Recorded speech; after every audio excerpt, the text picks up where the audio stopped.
কাছাড়ের হারান নদীতে জলস্তর বৃদ্ধি ও প্রবল স্রোতের কারণে আজ সকাল থেকে ফেরি সেবা বন্ধ রাখা হয়েছে। পাহাড়ি অঞ্চলে টানা বৃষ্টির ফলে নদীর রুদ্র রূপ ধারণ করেছে। এতদিন এসডিআরএফ ও সেনাবাহিনী সহায়তায় দিনভর পরিষেবা চালু থাকলেও আজ তা সম্পূর্ণ বন্ধ।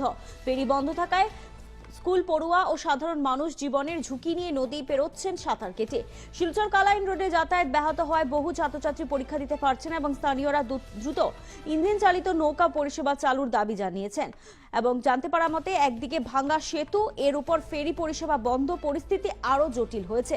এখন জীবন ও জীবিকার সেতু বন্ধন কার্যত ছিন্ন।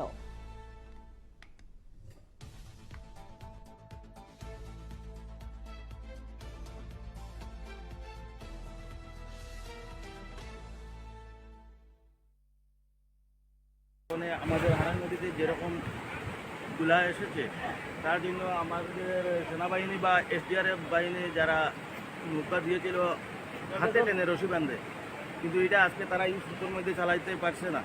তার জন্য আমরা ডিসি মহোদয়ের কাছে অনুরোধ করি আর যাতে একটা ইঞ্জিন চালিত নৌকা বা একটা লঞ্চ আমরা এখানে দেওয়ার লাগি। যখন স্কুলে যেটা বাচ্চারা তারা লেটর ক্লাসের লাগি বা অন্য যাত্রীরা আছেন তারা টাউনও যাইতো, কেউ আছে কিন্তু কেউ এখন পার হইতে পারেন না।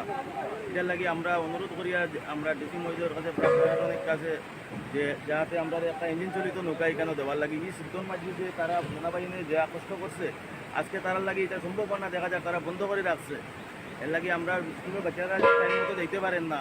আমরা অনুরোধ করি আর যাতে একটা ইঞ্জিন চালিত নৌকা দেওয়ার লাগে এখানে আমরা